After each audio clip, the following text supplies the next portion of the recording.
नमस्कार बंधु। नमस्कार। आज हम मंगलवार के शुभ दिन भगवान ज्ञानदेव गंगा माता मंदिर पे विराजमान हैं और आज हमने सुंदर जानकारी पाठ किया।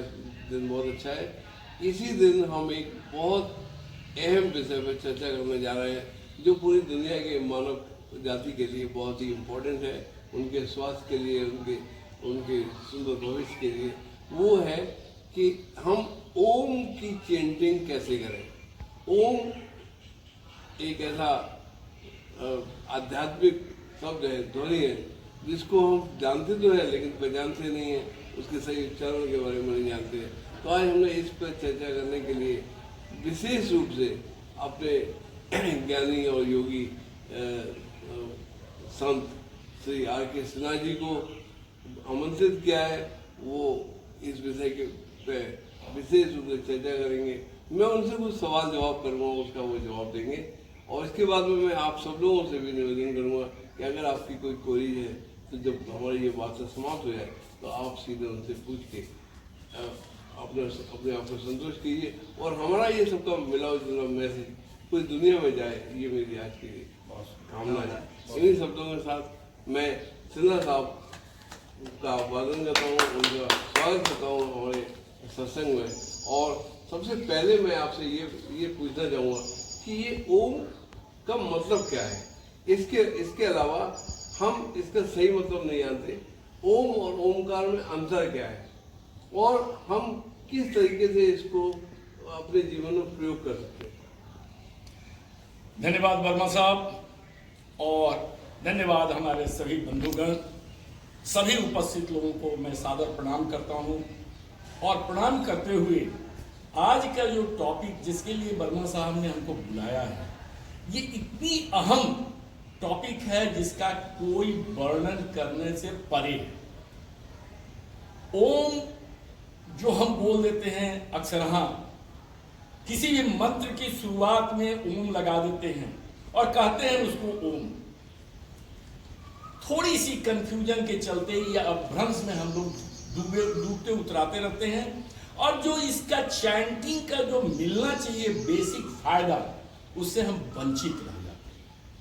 करते हम सब लोग बड़ी भक्ति भाव से, बड़ी श्रद्धा से ओम की बात करते हैं, लेकिन ओम है क्या इसके बारे में बहुत कम संत ज्ञानी लोग जान पाते हैं। द चैंटिंग इटसेल्फ, जब मूल ओम कह रहे हैं, ये ओम नहीं है, ये ओम है। ओम और ये शब्द है, ये 3 अक्षर के मिलने से बना है, या कह सकते हैं कि ये ओमकार है, ओम के आकार का है, ओम जैसा है। क्योंकि सर्वसाधारण को समझाने के लिए यह बड़ा मुश्किल है कि कैसे उसको विच्छेद करके समझाया जाए, तो इसको ओमकार को हम शॉर्ट फॉर्म में कह देते हैं ओम। ओमकार का मतलब है ओम के जैसा। ये जो ध्वनि निकल रही है ये ओम के जैसा है, it is not Om. Clear समझ में आया? कोई भी चीज किसी आकार से केवल प्रतिनिधित्व कराया जाता है, उसकी तुलना करके बताया जाता है, समझाया जाता है।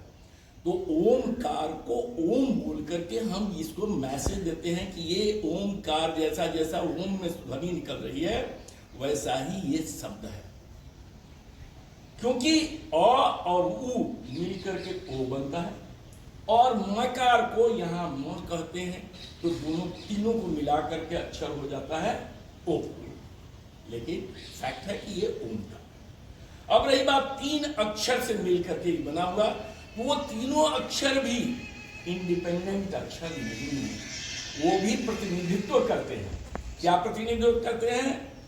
अ, तो अकार है, it is not a.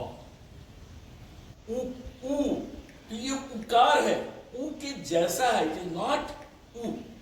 And मकार है, न कि म। तो अकार, उकार, मकार, ये 3 ही मूल ध्वनि आदमी के कंठ से निकल सकता है बिना जीव के मदद के। अक्षर के अलावा चौथा अक्षर कुछ भी नहीं निकाल सकते हैं, और चौथा अगर निकालना होगा तो जीव का स्पंदन कहीं ना कहीं जरूर होगा। तालू से टकराए, दांत से टकराए, होठ से टकराए, तो विद द हेल्प ऑफ जीव तभी हम इसको तीन के अलावा कोई शब्द, कोई अक्षर बोल सकते हैं। तो ये मूल अक्षर है। ये कहां से आता है? ये अंदर की हवा जो है, जब लंग से हम हवा निकालते हैं तो ये हवा आता है हमारे साउंड बॉक्स में। ट्रैकिया से, श्वास नली से होते हुए साउंड बॉक्स तक पहुंचता है। वहां पर फेरिंग्स करके एक आपके यहाँ दिया हुआ यंत्र, उससे टकरा करके ये बाहर निकलता है। अब इसी तीन मूल अक्षरों से हमारी जितनी भी साहित्य बनी है, जितनी भी भाषाएं बनी है, जितने भी शब्द की रचना हुई है, जितनी भी साहित्य की रचना हुई है, उसके मूल में सिर्फ यही तीन है, जो हम केवल हवा के मुंह से निकालने से जो ध्वनि सुनाई देता है। बाकी कोई चौथा अक्षर नहीं बोला जा सकता है बिना हेल्प के। जीव क्या करता है? जैसे हम बांसुरी बजाते हैं, बांसुरी में हम फूंकते हैं और उंगली बांसुरी के छेद पर, तो साउंड वेव का नोड और एंटी नोड सेट करके हम उसी साउंड से संगीत बना लेते हैं। लेकिन मूल क्या है? केवल हवा है। इसी तरह से मूल में हवा निकल रही है और वो साउंड बॉक्स से होते हुए आ रहा है। तो हमारा जीव का जो जीव मतलब उंगली का कहीं नोड और एंटी नोड न बनावे, तो यही मात्र तीन अक्षर, और इन्हीं तीन अक्षर पर पूरी साहित्य है।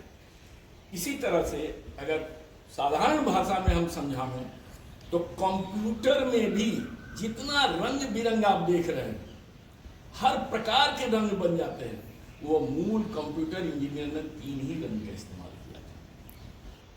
प्रकृति में जितने भी हैं देख लीजिए, सब तीन का ही संयोग है। ये प्रकृति का, ये प्राकृतिक आवाज है जो जानवरों तक भी यही कहते हैं। अगर आप किसी कुत्ता को देख लीजिए, बिल्ली को देख लीजिए, जब वो उबासी लेगा तो उसका मुंह जब खुलेगा तो यही आवाज निकलेगा। यही आवाज हमारे भी कंठ से निकलेगा। लेकिन उन लोगों से आगे बढ़ करके हम लोग मनुष्य कल्पनाशील है, इन्हीं आवाजों को डिफरेंट आकृति देकर हमने इस पूरी साहित्य की रचना कर। हर वाइब्रेशन एक आकार को निरूपित करता है। ये आज का साइंस भी करता है। वाइब्रेशन आकार, और उस आकार का मिला जुला रूप जब आता है तब हम उसको साहित्य या कुछ भी कह लें, भाषा कह लें। तो जो आकार है, जो स्पंदन है, इस स्पंदन से जो आकार निकल रहा है, यही मंत्र है। तो आकार, वाइब्रेशन से आकार बना, और इस वाइब्रेशन से आकार से फिर वो वाइब्रेशन हो जाता है। तो ये दोनों का इंटरेक्शन है, आकार और वाइब्रेशन। पूरी जगत जहां भी स्पंदन है, वाइब्रेशन है, वहां ही जीव है और वहां आवाज है। सर, मैं ask you something, what is the origin of ohm and who is the creator? This Om belongs to whom? Which deity or God? With due apology, क्षमा करेंगे, ओम का ओरिजिन प्रकृति है, इसको कोई और जन्म नहीं दिया है। ये सिर्फ और सिर्फ मात्र प्राकृतिक चीज है, इसका जन्म नहीं है, ये स्वतः निकलता है।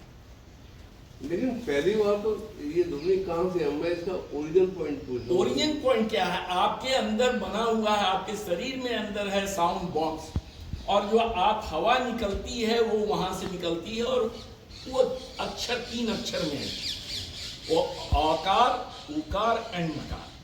तो ओम का कहीं जनरेशन हम नहीं कर रहे हैं। ओम हमारा प्राकृतिक रूप से दिया हुआ जीव जंतुओं के अंदर एक स्वाभाविक प्रक्रिया है। अब इस 3 अक्षर के निकले हुए आवाज को ही हम परमुटेशन कॉम्बिनेशन करके हम शब्द बनाते हैं।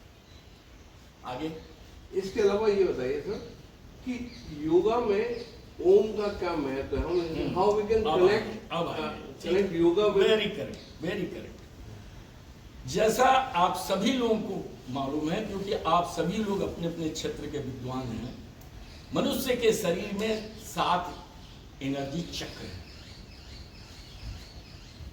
और ये चक्र आज साइंस भी मानना शुरू कर दिया।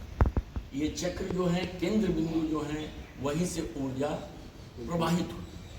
पूरे शरीर को अगर देखा जाए तो मात्र 2 काम प्रकृति ने हमारे लिए छोड़ा है, बाकी सारा कार्य प्रकृति स्वयं अपने जिम्मे लिए हुए। 2 कार्य क्या है? एक पेट भरिए और एक दिमाग। इसके अलावा आपके शरीर के अंदर लाखों क्रियाएं हो रही हैं, लाखों, यू कांट काउंट इट।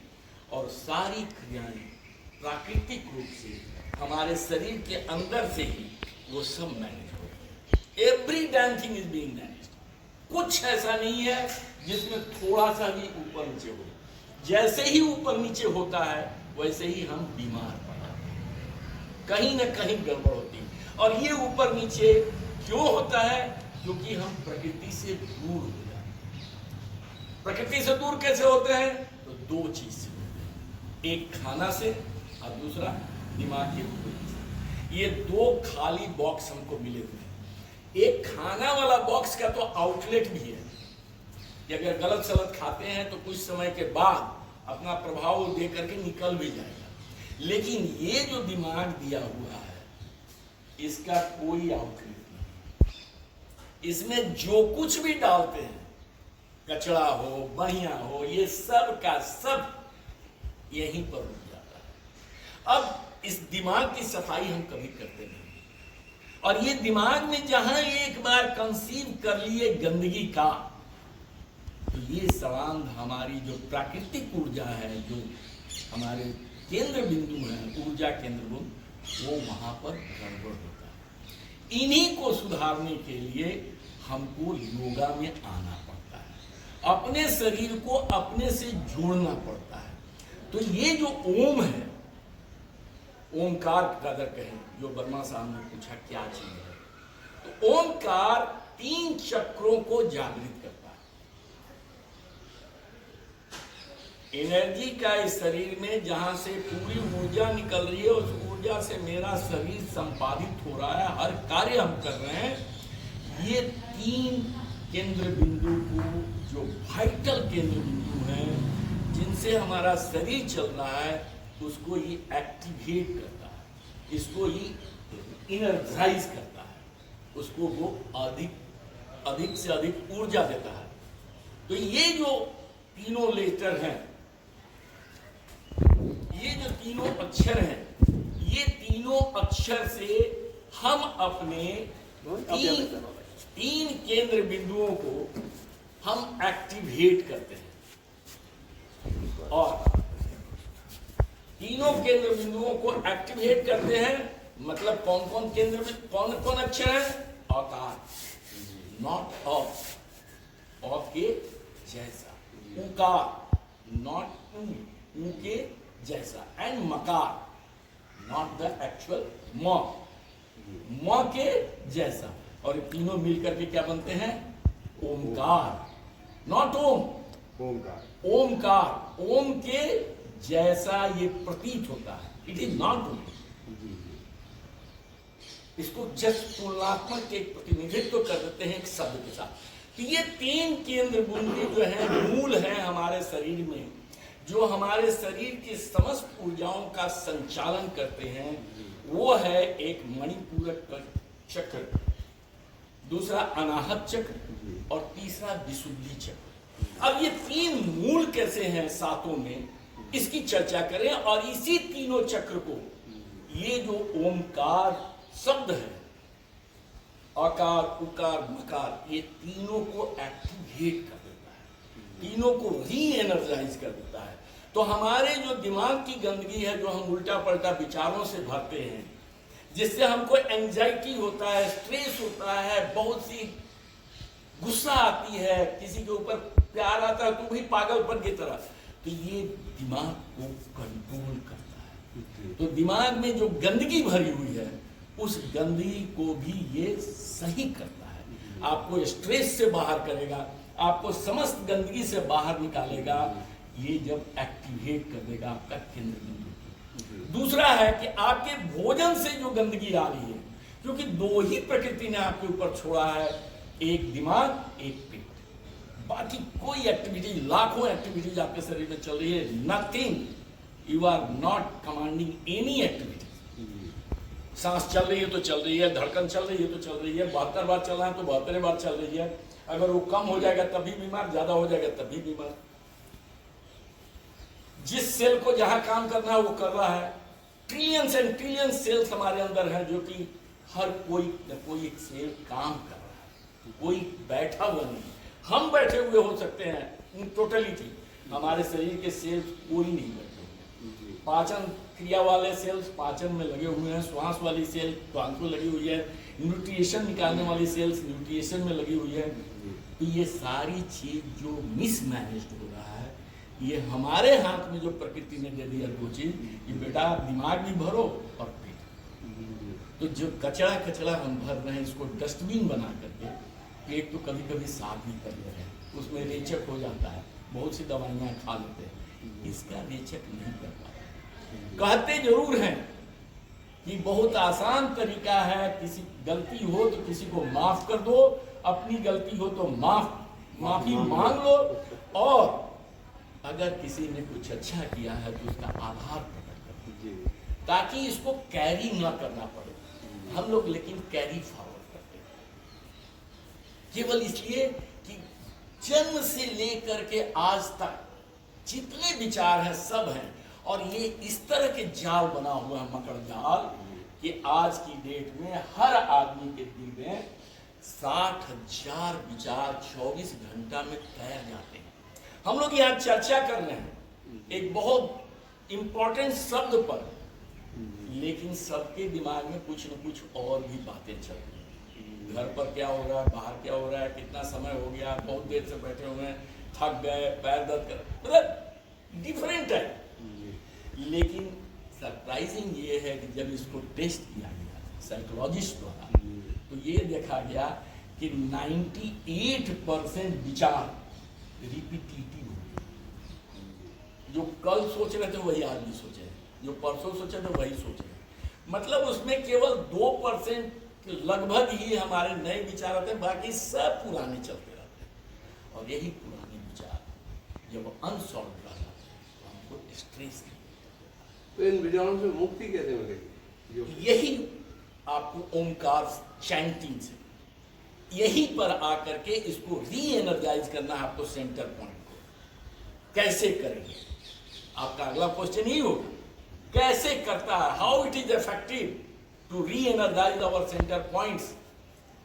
तो 3 वाइटल है। एक है आपका भोजन तंत्र, जिसके भरण पोषण से ये शरीर चलता है। दूसरा है, अगर विचारों से मुक्ति पाएंगे तो नए और क्रिएटिव विचार हमारे दिमाग में आएंगे, सृजनात्मक विचार आएंगे, कुछ हम अच्छा करने का सोचेंगे। तो अगर विचारों का भी अगर सेंटर पॉइंट री एनर्जाइज कर लें तो हम डेवलप करेंगे, आगे बढ़ेंगे, क्योंकि पुराने विचारों से हम छुटकारा पाएंगे, एंजाइटी से छुटकारा पाएंगे, अपना उतावलापन से छुटकारा पाएंगे, स्थिरता लाएंगे, मन में शांति हो। इसको करने के लिए हमें पॉजिटिव सोच नहीं, पॉजिटिव नेगेटिव यहाँ पर कुछ नहीं है।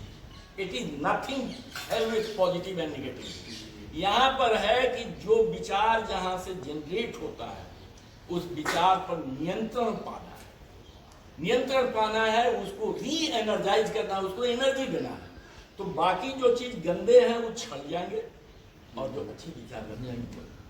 तीसरा है, कौन कौन सा चीज हम ग्रहण करें,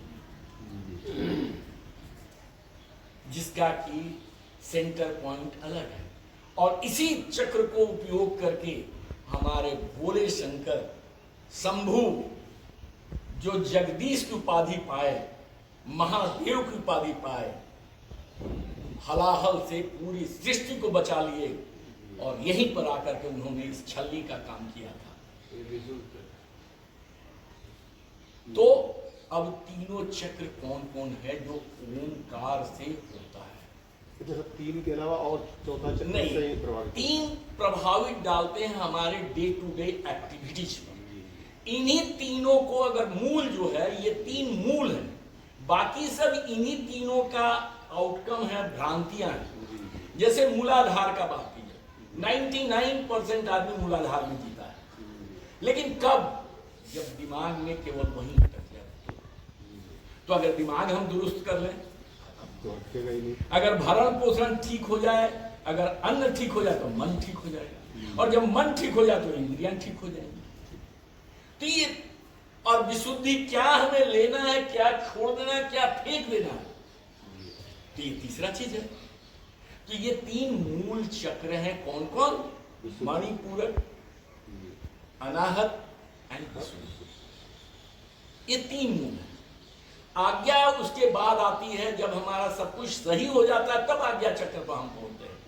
वो भी जब सही हो जाता है तो हम शस्त्रार्थ पर पहुंचते हैं। लेकिन ये तीन पाए हैं जो सातों चक्र को, या लोग कहते हैं कि 114 चक्र है, इसके ऊपर भी चक्र है, उन सभी चक्रों को सुनियोजित रूप से अगर ठीक करना है तो ये तीन मूल चक्र को ठीक करना है। और ये तीन मूल चक्र किससे ठीक होते हैं? आपके प्राकृतिक आवाज जो निकल रही है प्रकृति से, ये हमारी आवाज नहीं है, ये प्रकृति से निकल रही है कि श्वास केवल हम बाहर निकाल रहे हैं, हमारे साउंड बॉक्स से वो हवा आ रही है, और बिना जीव के मदद के हम तीन ही लेटर निकाल पाते हैं। चौथा कोई लेटर नहीं निकाल सकता। चौथा जो भी लेटर निकालने जाएंगे तो उसमें जीव का हमको हेल्प मिलेगा। ओम कहाँ जंप कर जा रहे हैं, एक एक करके चलिए। वो ओम कहाँ है? हम तो कह ही रहे हैं कि ओम है ही नहीं। अब फिर उसी कंफ्यूजन में है कि सारा चीज हो रहा है, फिर वहीं के वहीं आ रहा है। इट इज नॉट ओम। अब कैसे है? मणिपूरक चक्र जो हम और कहते हैं, मणिपूरक मतलब क्या हुआ? मणिपूरक चक्र नाभि के 1.25 इंच नीचे होता है। नाभि से ही हमारा जीवन शुरुआत हुआ। हमारे जितने भी अंग बने हैं नाभि से ही बने, और ये नाभि सृजनात्मक कहाँ था? मां के उदर में। वहां से शुरुआत हुई और उसी में से हार्ट बना, ब्रेन बना, सब कुछ। तो मनुष्य का जड़ क्या है, या किसी भी प्राणी का जड़ क्या है? नाभि। अगर वो स्तनधारी है, अंडज और स्थावर का हम नहीं बात कर रहे, अगर वो स्तनधारी है तो उसका चक्र कहाँ है? नाभि। और नाभि से ही सारे अंग कनेक्टेड है, सारी नस नाड़ियां कनेक्टेड है, क्योंकि वही मूल है जहां से सब कुछ बना है। तो ये मणिपूरक चक्र है जो कि आपके नेवल पॉइंट से 1.25 इंच नीचे होता है। वहां से शुरुआत होती है। 72,000 नस नाड़ियां हैं, जैसा मेडिकल साइंस कहता है। वो 72,000 नस नाड़ियों का मीटिंग पॉइंट है। अगर वहां हम वाइब्रेट करें तो ये यहां पर केंद्र बिंदु है 72,000, जो हमारे सभी अंग से, हर सेल से जुड़ा हुआ है। तो इसका वाइब्रेशन हर जगह। तो नाभि में जो कुछ भी हम डालेंगे उससे पूरा भरण पोषण होता है। और भरण पोषण केवल शरीर का नहीं, शरीर के अंदर निहित एक एक सेल का भरण पोषण होता है। Am I clear, sir? Yes, sir. तो मणिपूरक चक्र हुआ। दूसरा है अनाहत चक्र, जो हमारी छाती का, सर, अनाहत चक्र जहां हमारी छाती की पसलियां मिल रही हैं, उनके नीचे ज्वाइंट पर एक कोमल सा बिंदु है, छोटा सा। अनाहत, अनाहत का मतलब जो कहीं टकराए नहीं, जिसका हत न हो, बिना टकराए हुए वहां से निकले। तो ये यहां से जब निकलता है तो यहाँ पर एक आपको शक्ति की संचार होती है, मतलब ये सृष्टि की एक तरह से संचार होती है, जो ये बिना किसी रुकावट के प्रवाह में प्रवाहित हो जा रही है। तो प्रकृति प्रवाह चाह रही है, और प्रवाह में जब शामिल होंगे तो कोई भी नई सोच, नई विचार जन्म लेगा। तो ये है अनाहत चक्र। और तीसरा है विशुद्धि चक्र। विशुद्धि का मतलब the word itself is telling filtration, शुद्ध करना, गंदगी को छान करके और शुद्धता की ओर बढ़ना, यह है विशुद्धि। तो ये विशुद्धि चक्र जो है वो कहां है? हमारे कंठ पर। इसीलिए भगवान नीलकंठ ने जहर जब लिया तो यहीं पर फिल्टर करके रख दिया। जो प्रेसिपिटेटेड पॉइजन था वो यहीं रह गया, बाकी उनके शरीर में नहीं था। तो हमारी जितनी भी गंदी विचारें हैं, इनको हम विशुद्धि चक्र में ही रोक लेते हैं। अगर विशुद्धि चक्र एक्टिवेट हो गया तो, और एक्टिवेट कैसे होगा? इसी चैंटिंग से होगा। जो नए विचार आएंगे, क्रिएटिव विचार आएंगे, जो सृजनात्मक विचार आएंगे, वो कहां से आएगा? अनाहत चक्र से आएगा। और जो भरण पोषण का जो चाहिए वो कहां से आएगा? मणिपुर। Is it clear? तीनों क्लियर है sir? Now I would like to ask you, what is the correct way of chanting Om, and what is the duration and exact time कि किस समय में इसे करना है? वेरी करेक्ट, बहुत बहुत धन्यवाद। आगे बढ़ते हैं। अब आपके with due regard and apiology, मैं इसको थोड़ा सा पहले बता दूं, ये तीनों लेटर कैसे कैसे हैं और ये तीनों चक्र क्या है। ये जो आपका मणिपूरक चक्र है, ये मणिपूरक चक्र जो भरण पोषण कर रहा है, ये किसको रिप्रेजेंट कर रहा है? विष्णु को। क्योंकि हम जो त्रिदेव को जो कल्पना किए हैं, ये त्रिदेव हैं, तो विष्णु के जिम्मे ही भरण पोषण है, पालन है। तो मणिपूरक चक्र से मेरी शरीर का पालन हो रहा है, और सृजनात्मक जो काम हो रहा है वो अनाहत चक्र का काम है। तो ये हमारे त्रिदेव में ब्रह्म का स्थान है। और विशुद्धि जहां से कि हमारा सब कुछ नियंत्रित हो, सब कुछ ठीक ढंग से चले, गंदगी लेना नहीं है, केवल अच्छे विचारों को शामिल करना है और उसके अनुसार पूरे शरीर पर एडमिनिस्टर करना है, वो है महेश। तो कंठ क्या हो गया? शिव स्थान, शिव का स्थान। अब ये तीनों देव हमारे सनातन धर्म की विशेषता, महानता कि स्त्रियों की, नारियों की भरपूर मतलब लोगों ने स्थान दिया है। तीनों देव की कल्पना करने के साथ साथ तीन देवियां भी हैं। यहाँ पर नारियों का और किसी धर्म और किसी पंथ के जैसा छोड़ नहीं दिया गया है। हमारे यहाँ बोला गया है कि शक्ति अगर तीन देव में है तो वो सारी शक्ति तीन नारियों में ही निहित है। भरण पोषण बिना लक्ष्मी के हेल्प के हो ही नहीं सकता है। अर्थ चाहिए, बिना अर्थ के विष्णु पंगु है, बहुत बहुत ताकत वाले हों, लेकिन भरण पोषण के लिए मुद्रा चाहिए। तो लक्ष्मी का स्थान विष्णु के साथ दिया गया है कि भाई भरण पोषण करो, हम तुम्हारे साथ हैं। और सृजनात्मक कभी नहीं हो सकता है, कोई भी उच्च विचार नहीं आ सकता बिना बुद्धि के, बिना विद्या के। तो ब्रह्म भी अपाहिज हैं अगर उनके साथ सरस्वती न हो। तो सरस्वती का है। और सब कुछ फिल्टर करना, अच्छी चीज को हंस की तरह ले लेना, गंदगी को छोड़ देना, विशुद्ध कर लेना, अपने अच्छे थॉट को संभाल लेना, ये किसका काम है? ये है शिव का, और विद द हेल्प ऑफ शक्ति। क्योंकि हमारा ये जो दिमाग है, अगर ये सही रहेगा, इसमें सही विचार आएंगे, तभी हम आगे बढ़ सकते। तो ये दिमाग को सही करने के लिए हमारा तीसरा जो सेंटर पॉइंट है वो विशुद्धि चक्र। अब कैसे ये तीनों अक्षर का जो चैंटिंग है वो कैसे तीनों को शुद्ध करता है, एक्टिवेट करता है, री एनर्जाइज करता है।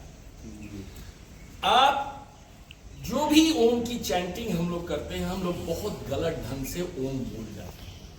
ओम की चैंटिंग शब्दों पर नहीं है निहित, ओम की चैंटिंग हमारे निहित है उसके वाइब्रेशन को फील करने में।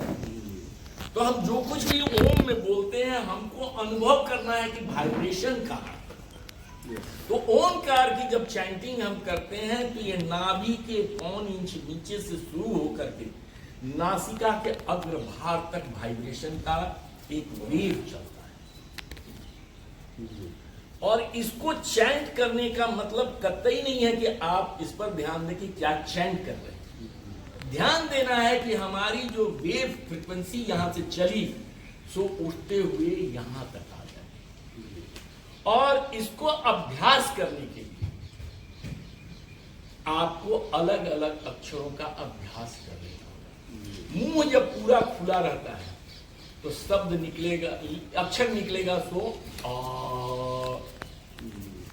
थोड़ा सा जहां आपका मुंह बंद हुआ तो ये आप कन्वर्टेड हो जाएगा ओ।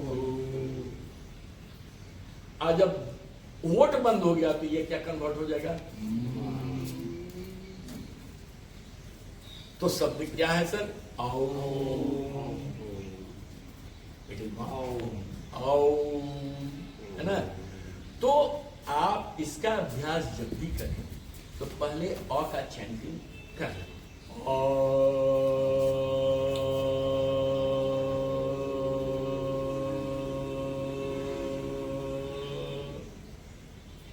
इसका फील करेंगे, नाभि के 1 इंच नीचे वाइब्रेशन हो रहा है। यहां पर जब वाइब्रेट होगा तो यहाँ 72,000 का मीटिंग पॉइंट है, यहाँ जो कुछ भी मिलेगा वो चारों तरफ फैला देगा। तो ये वाइब्रेशन चारों तरफ शरीर में फैलेगा और चारों तरफ जब फैलेगा तो हर एनर्जी जब वाइब्रेट करेगा तो वहां कुछ न कुछ ऊर्जा पहुंचेगी और वो शक्तिशाली होगी। दूसरा अक्षर है उकार। ये जब हम कहते हैं ओ,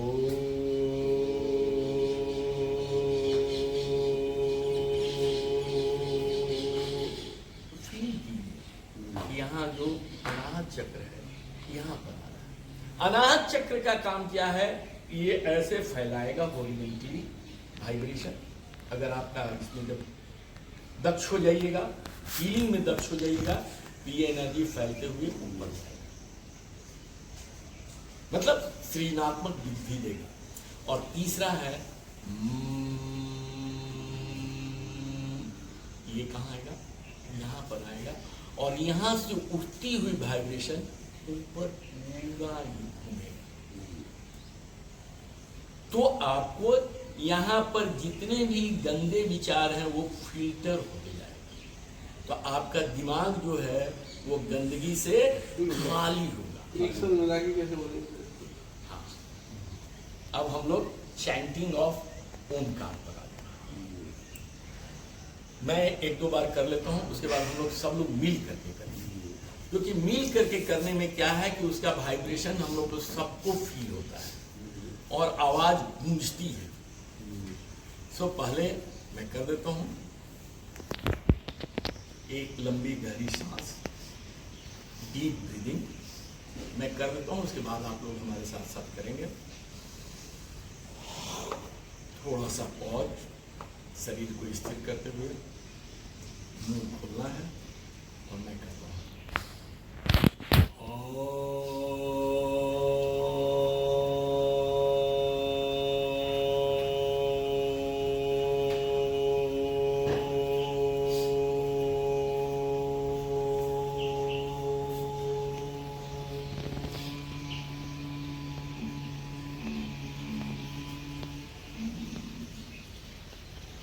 आपने एक चीज देखा होगा, नोटिस किए कि नहीं पता नहीं, ये तीनों अक्षर मैंने बराबर मात्रा में। नॉर्मली लोग बहुत से गुरुजन मिलेंगे जो 1 2 3 बोलेंगे, एक बार 1 सेकंड ये तो 2 सेकंड वो 3 सेकंड वो। या कुछ लोग कहेंगे कि मां को ज्यादा खींचिए, मकार को ज्यादा बोलिए। ये नहीं है। हम क्या कर रहे हैं? हम अपने विष्णु को बैलेंस कर रहे हैं, हम अपने ब्रह्म को बैलेंस कर रहे हैं, और हम अपने शिव को बैलेंस कर रहे हैं। तीनों शक्तियां तीन डिफरेंट चीज देती है। ये धन संपदा देगा, मणिपूरक, नाम ही है मणि, कॉस्टलीस्ट थिंग, भरण पोषण, यहां लक्ष्मी का निवास है तो लक्ष्मी मिलेगा, ये धन वैभव देगा। यहां पर क्या है? ये सृजनात्मक शक्तियां देगी। और तीसरा क्या है? बुद्धि मिलेगा, फिल्टर्ड बुद्धि, जनरल बुद्धि नहीं, फिल्टर, एकदम विशुद्ध बुद्धि मिलेगी, विशुद्ध भावनाएं मिलेंगी। तो ये तीनों हमारे को बराबर चाहिए, क्योंकि हमारी जीवन यापन के लिए हमको धन भी चाहिए, बुद्धि भी चाहिए, और सही दिशा भी चाहिए, सही एटीट्यूड भी चाहिए। और ये एटीट्यूड जनरेट होगा ब्रह्म से। तो ये तीनों को बैलेंस करना चाहिए, न कि जिनको है, मैं सादर प्रणाम करके कहता हूं कि जो खींच रहे हैं इधर से उधर, शायद ओम के बारे में पूरा पढ़े नहीं है, सुन करके हम लोग कह रहे हैं। इस पूरे ओमकार का नगर, ओमकार का अगर संधि विच्छेद करके उसके एक एक अक्षर का, एक एक ध्वनि का, ये मूल ध्वनि, प्राकृतिक ध्वनि जो निकल रही है, उस पर अगर हम विचार करें तो हमको तीनों चीज बड़ा आसानी से मिल रहा है। और तीनों चक्र हमारे एक्टिवेट होते हैं, तीनों चक्र री एनर्जाइज होते हैं। तो हमारी जितनी इम्प्योरिटीज है, क्षमती है, इससे ब्लड प्रेशर ठीक हो जाएगा, इससे शुगर ठीक हो जाएगा, इससे आपका डिप्रेशन ठीक हो जाएगा। और ये गारंटीड है, अगर आप सही चैंटिंग कर रहे हैं, अगर 15 दिन में आपको नहीं मिलता है रिजल्ट, तो आप फिर से किसी अच्छे गुरु के पास जाइए और अपने आप को टेस्ट कीजिए, क्योंकि इसकी रिजल्ट में ज्यादा दिन नहीं लगेगा। और ये करना कब है? अगला सवाल यही आपने। इससे पहले क्या पता है, क्या ये समाधि स्टेज में बजाने में कम है? नहीं, ये सब समाधि उमाधि की बात अभी नहीं है, ये केवल चक्रों को री एनर्जाइज कर, समाधि और ये सब जो है ध्यान, ये सब की बातें नहीं है। पहले अपने को शुद्धिकरण कीजिए, क्योंकि मैं एक दिन बोला था, राम साहब के उसमें गया था, कि जो हम प्राणायाम करते हैं वो चौथा स्टेज है। तो हम लोग जो क्लास फान करके जिस बच्चे को लिखा देते हैं एडमिशन, वो एडमिशन ठीक हो नहीं पाता है। तो यम नियम आसन 3 को छोड़ करके सीधे हम प्राणायाम पर उतर आते हैं। नतीजा होता है कि प्राणायाम ठीक से नहीं कर पाते हैं। गुरुजी सिखाते रह जाते हैं, सीखने वाला ऐसे कर रहा, कुचक रहा है कि तुम्हें पता ये उठ के रहेगा, समझे ना? केवल इसलिए कि वो बेसिक क्लास स्टैंडर्ड से नहीं पढ़ा, और हम लोग के पास अब उतना समय नहीं है कि बेसिक कराया जाए। और बेसिक इतना टफ है, इतना टफ है कि साधारण लोगों के जब तक वो डेडिकेटेड ना हो, जब तक अपने आप को समर्पित न करे, तब तक बेसिक को पाना आसान है। जितने भी भटकाव है केवल इसलिए कि हमारा सीधे एडमिशन हो रहा है चौथा क्लास में, तो हम प्रत्याहार क्या जानेंगे जब हम जान ही नहीं रहे, ABCD पढ़े ही नहीं, सीधे टेक्स्ट बुक दे दिया कि पढ़ो, क्या पढ़ेंगे? तो जैसे तैसे कॉपी कर रहे हैं। हाँ, और बोलिए, क्या बोल रहे थे आप? नहीं, वो टाइम, और कोई आप लोग? नहीं, वो इसका जो एग्जैक्ट टाइम और ड्यूरेशन, ये एक्सेलेशन है। श्वास को हमने लिया, डीप ब्रीदिंग की, अब श्वास को हम रोके हुए हैं, धीरे धीरे छोड़ रहे हैं, स्लो प्रोसेस। नॉर्मली हम लेते हैं अगर 2-4 सेकंड में, तो छोड़ने का बहुत ज्यादा होता है तो 8 सेकंड, 6 सेकंड। लेकिन इसमें जब ओमकार बोलते हैं तो ये 20 से 25 सेकंड चला जाता है। तो ऑक्सीजन जो हमने लिया, इनहेल किया, वो ऑक्सीजन 25 सेकंड तक हमारे पास अवेलेबल है। और इसका साइंस अगर अंदर जाइएगा वर्मा साहब, तो जो कुछ भी एयर मैं इनटेक करता हूं, उसका एक बार में, एक श्वास में केवल 5% ही उपयोग होता है, और उसके साथ फिर 95% जो हवा लिए थे वो और कार्बन डाइऑक्साइड मिला करके बाहर छोड़ देते। तो तो जो हम ले रहे हैं फिर उल्टी कर दे रहे हैं, फिर ले रहे हैं फिर उल्टी कर दे रहे हैं। हेलो, तो अगर हम एक्सेलरेशन का टाइम एक्सेलरेट कर दें, बढ़ा दें, तो ये टाइम बढ़ने से क्या होगा कि हमारे पूरे सेल को एनर्जी मिलते रहेगा, ऑक्सीजन। तो ये एक्सेलरेशन प्रोलॉन्ग करना, जितना ज्यादा प्रोलॉन्ग कर सके। लेकिन तीनों अक्षरों का कोशिश कीजिए कि समभाव में, ज्यादा तूल नहीं देना है, ये अपने आप हो, बस दिमाग में रखना है कि समभाव में। टाइम क्या रहेगा सर इसको करने का? इसकी टाइम सुबह प्रातः काल बहुत अच्छी टाइम है, जिस समय आपके दिमाग में कोई कुछ भरा ना हो, ना कोई गंदगी हो, ना कोई थॉट हो, ना कोई आपका वैमनस्यता हो। सुबह उठते हैं तो नस नाड़ियाँ सब सामान्य अवस्था में रहती है। रात भर जो आपका सेल काम करता है, आपकी बॉडी को री एनर्जाइज किए रहता है, तो आप फुल स्ट्रेंथ में रहते हैं। उस समय अगर एक्टिवेट कीजिएगा तो बहुत आसानी से आप इसका लाभ प्राप्त कर सकते हैं। अब नहाने से पहले भी कर सकते हैं, नहाने के बाद भी कर सकते हैं। और इसे जब भी करें तो कुछ ज़्यादा करें, 2 बार 3 बार 4 बार करने से इसमें नहीं मिलेगा। इसको एक टाइम बना लें कि हम 10 मिनट करेंगे, 15 मिनट करेंगे, 10 बार करेंगे। समय देख लीजिए कि एक चैंटिंग में हमको कितना लग रहा है, 20 लग रहा है, 25 लग रहा है, 30 लग रहा है। उसके अनुसार कम से कम 15 चैंटिंग तो करें। और दूसरा है, अगर इसको बराबर करना है, अपने आप को जल्दी डिप्रेशन से बाहर निकालना है, ब्लड प्रेशर से बाहर निकालना है, रोगी हो गए हैं बीपी के, रोगी हो गए हैं शुगर के, रोगी हो गए हैं हार्ट के, तो हमें इसे हर संधि बेला में करना है। संधि बेला आई डोंट थिंक इसे will be required to explain. सुबह का बेला है, दोपहर की बेला है, और संध्या की बेला है, और रात्रि की बेला। आपके पास 4 बेला होती है, प्रातः काल, फिर उसके बाद मध्यकाल, सायंकाल और रात्रिकाल। क्या सॉरी साहब? चलिए साहब, मैं अब ज़्यादा लंबा ना खींची बात को।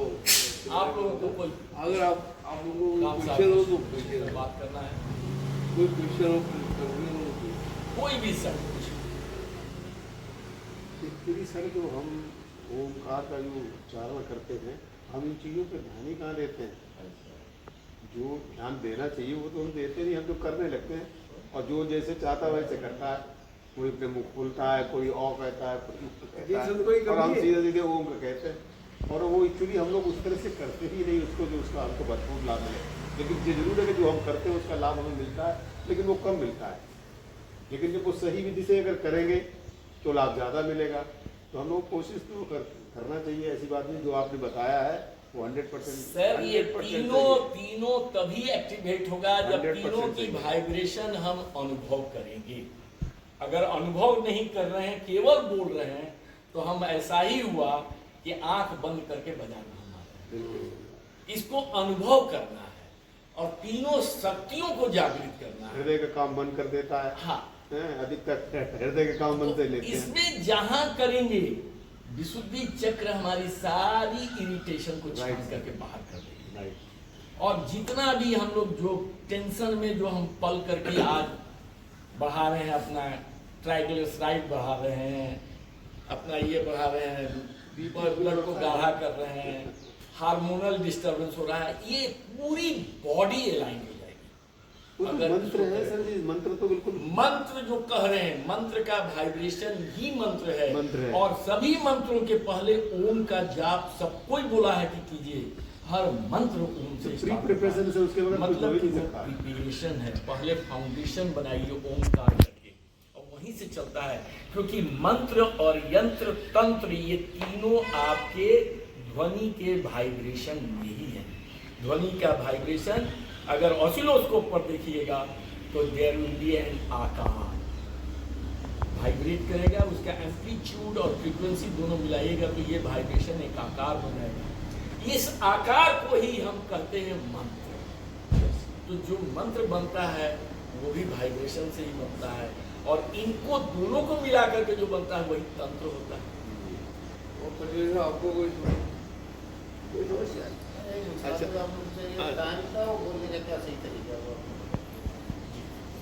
और कुछ बोलिए, आप लोग भी कुछ बोलिए।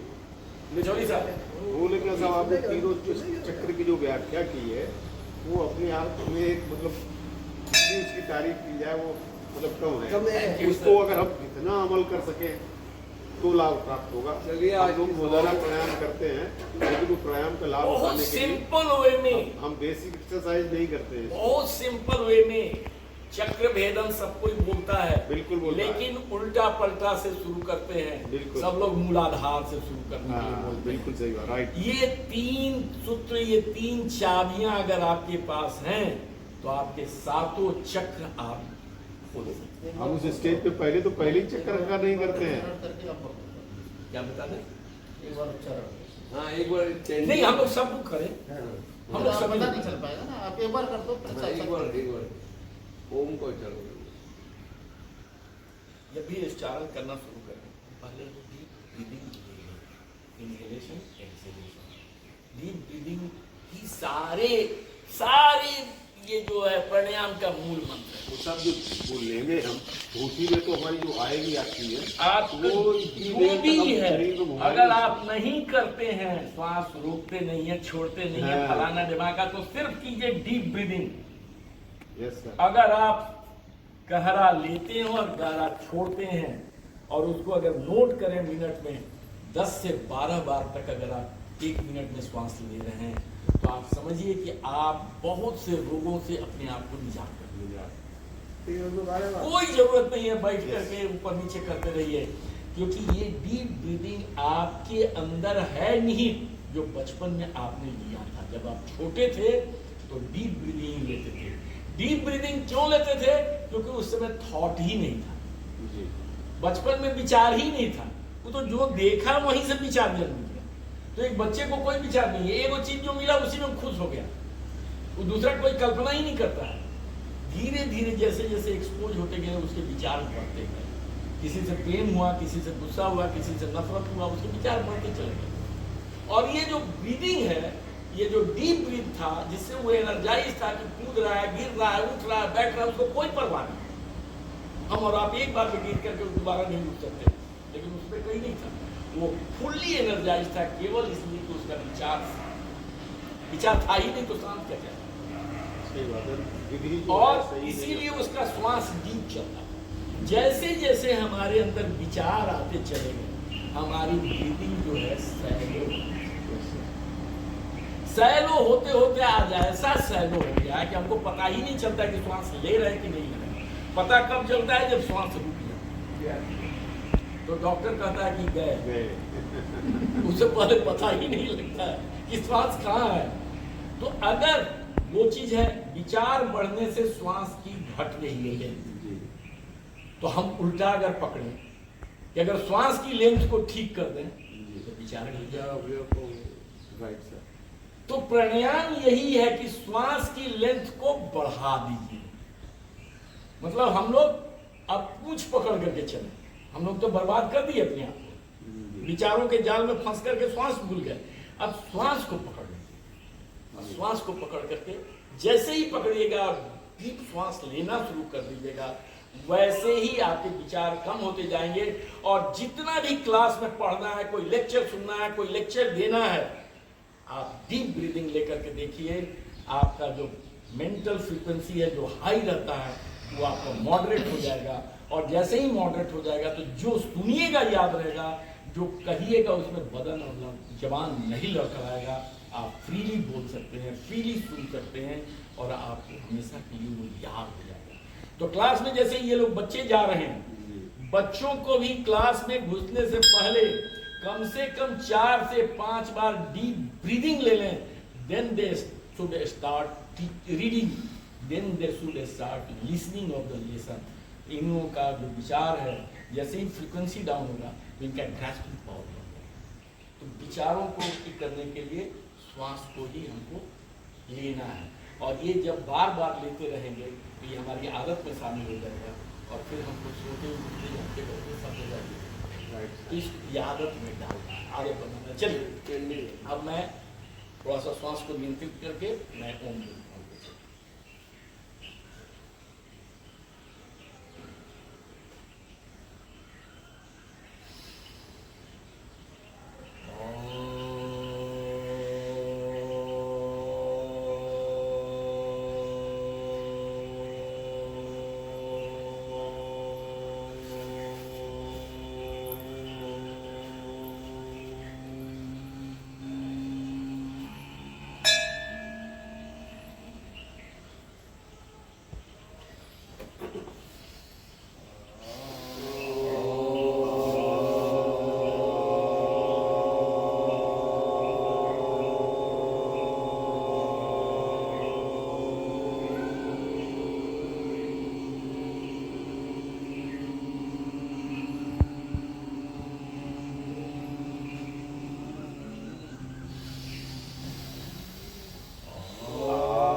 श्वास भरते हैं।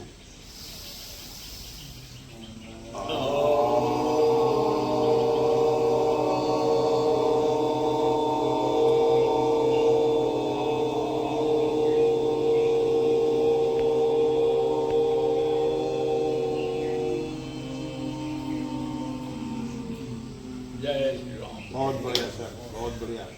अब इसमें आंखों को बंद रखना चाहिए। रखना चाहिए। इसलिए बंद रखना चाहिए क्योंकि दृष्टि में जहां बाहर कुछ दिखाई देता है तो मन विचलित होता है, फिर आप फ्रीक्वेंसी को नहीं नोटिस कर पाएंगे कि कहाँ टूट रहा है। हमको अ उ म से कोई मतलब नहीं है, हमको मतलब है अपने vibration से। यही 1 2 3 बहुत बहुत शुक्रिया सिन्हा साहब, आपने इतना अच्छा सेशन हमें ओम के उच्चारण पर दिया। उम्मीद है आप सबको पसंद आया होगा और आप सही उच्चारण करके अपने जीवन को सफल पसंद बनाएंगे। नहीं, बहुत पसंद आया है। मैं युवाचार डॉक्टर गोपाल नहीं वर्मा सर, आप बहुत सभी बहुत धन्यवाद। को इनवाइट करता डिवीजन हो हूँ गया कि सर। हमारे यूट्यूब चैनल से जुड़े, डिवीजन हो गया। उसे सब्सक्राइब, लाइक और शेयर अवश्य करें। इसी तरह की मोटिवेशनल और आध्यात्मिक वीडियो अब तक पहुँचाने में अपना प्रयास करते रहेंगे। धन्यवाद।